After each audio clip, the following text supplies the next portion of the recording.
ನಮಸ್ಕಾರ. ರಿಪಬ್ಲಿಕ್ ಕನ್ನಡ ವಿಶೇಷ ಕಾರ್ಯಕ್ರಮ ಸ್ಪಾಟ್ಲೈಟ್ಗೆ ಸ್ವಾಗತ. ನಾನು ನಾಗೇಂದ್ರ ಬಾಬು. ನಮ್ಮೊಂದಿಗೆ ಇವತ್ತೊಬ್ಬರು ಅತಿಥಿ ಇದ್ದಾರೆ. ಅವರು ನಿರ್ದೇಶಕರು, ದೂರದರ್ಶನದಲ್ಲಿ ಕೆಲಸ ಮಾಡಿದಂಥವ್ರು, ಪತ್ರಕರ್ತರು ಆಗಿದ್ದಂಥವ್ರು, ರಂಗ ಕಲಾವಿದರು ಕೂಡ. ಅವರು ಇಷ್ಟೆಲ್ಲ ಮಾಡೋದಕ್ಕೆ ಸಾಧ್ಯ ಆಗಿದ್ದು ಅವರಲ್ಲಿದ್ದಂಥ ಒಂದು ಆಸಕ್ತಿ.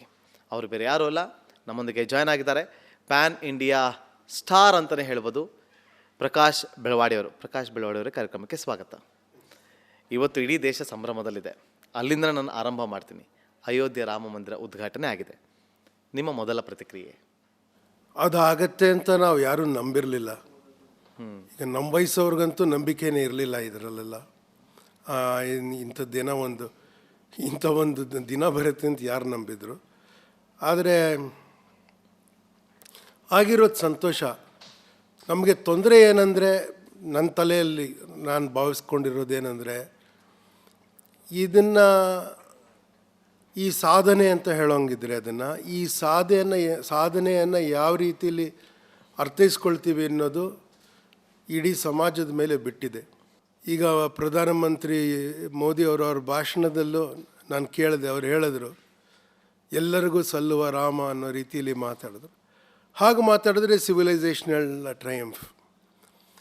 ನೀವು ಕೇವಲ ಇದು ಒಂದು ನನಗೆ ಧರ್ಮನ ಮತಿ ಅಂತ ಹೇಳೋದಕ್ಕೆ ಇಷ್ಟಲ್ಲ, ರಿಲಿಜನ್ ಆ ಪದ ಬಳಸ್ತೀನಿ. ಯಾಕೆಂದರೆ ಅದು ಟ್ರಾನ್ಸ್ಲೇಟ್ ಆಗಲ್ಲ ಭಾರತೀಯ ಭಾಷೆಗೆ ಆ ಪದ ರಿಲಿಜನ್ ಅನ್ನೋದು. ನೀವು ಬರೀ ರಿಲಿಜನ್ನಾಗೆ ನೋಡಿದ್ರೆ ಎಲ್ಲನೂ ಸೇರಿಸೋದು ಬಿಡಿ, ಹಿಂದೂಗಳನ್ನ ಒಟ್ಟಿಗೆ ಸೇರಿಸೋದಕ್ಕಾಗೋದಿಲ್ಲ. ಹಾಗಾದ್ರೆ ರಿಲಿಜನ್ ಅಂತ ನೋಡಬೇಕಾ ಅಥವಾ ಹಿಸ್ಟಾರಿಕಲ್ ಆಗಿ ನೋಡಬೇಕಾ? ಸಿವಿಲೈಸೇಷನಲ್ ಆಗಿ ನೋಡಬೇಕು ಅಂತ ಹೇಳ್ತೀನಿ. ಅಂದರೆ ಹಿಸ್ಟಾರಿಕಲ್ಗಿಂತ ದೊಡ್ಡದಾಗತ್ತೆ ಅಂತ.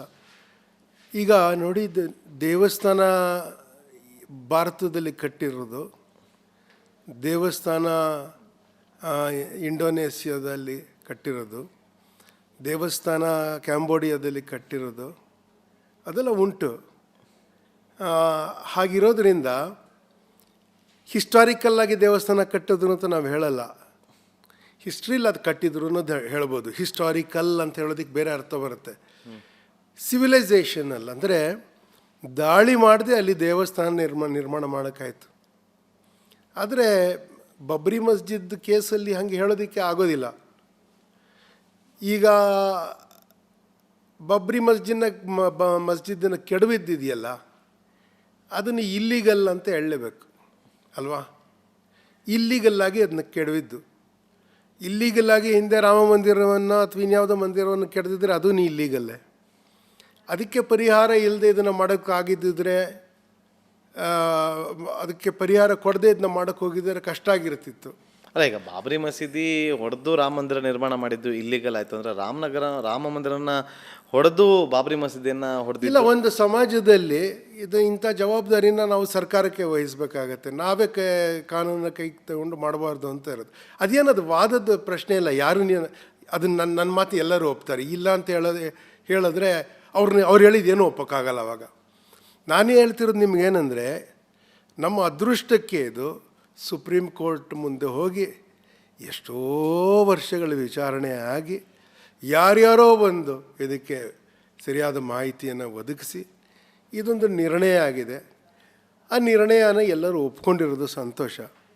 ಆ ನಿರ್ಣಯದ ಪರಿಣಾಮವಾಗಿ ಈಗ ಮಂದಿರದ ನಿರ್ಮಾಣ ಆಗಿದೆಯಲ್ಲ, ಅದು ಸಂತೋಷ. ಆದರೆ ರಾಮ ಮಂದಿರ ಕಟ್ಟಿರೋದು ಕಾಲಚಕ್ರದಲ್ಲಿ ಇದು ಒಂದು ಇಪಾಕ್, ಇದೊಂದು ಘಟ್ಟ. ಇಲ್ಲಿಂದ ಮುಂದೆ ಇನ್ನೊಂದು ಇತಿಹಾಸ ಬರುತ್ತೆ ಅನ್ನೋ ರೀತಿಯಲ್ಲಿ ಈಗ ನರೇಂದ್ರ ಮೋದಿಯವರು ಹೇಳಿದ್ರು. ನಾನು ಅದನ್ನು ಒಪ್ತೀನಿ. ಆದರೆ ಅದನ್ನು ಹಂಗೆ ಆಗಿಸೋ ಜವಾಬ್ದಾರಿ ಏನಿದೆ ಅನ್ನೋದನ್ನು ಸ್ವಲ್ಪ ವಿಶೇಷವಾಗಿ ನಾವು ಚರ್ಚೆ ಮಾಡಬೇಕು ಅನಿಸುತ್ತೆ.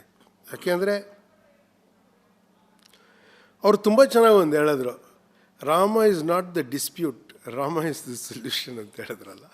ಅದು ನೀವು ಕ್ಲೆವರ್ ಅಂತ ಹೇಳಿ ಅಥವಾ ಮುತ್ಸದ್ದಿತನ ಅಂತೇಳಿ ಯಾವುದಾರು ಹೇಳಿ, ನೀವು ಇಷ್ಟ ಆಯಿತಾ, ನೀವು ಅದನ್ನು ಅರ್ಥೈಸೋ ರೀತಿ ಅಂತ ಹೇಳೋದು.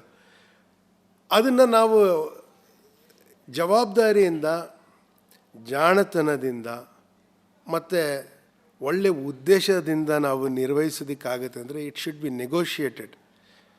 ಅದು ಅವ್ರು ಹೇಳಿದ್ದು ನಿಜ, ಒಂದು ಎಪಾಕ್.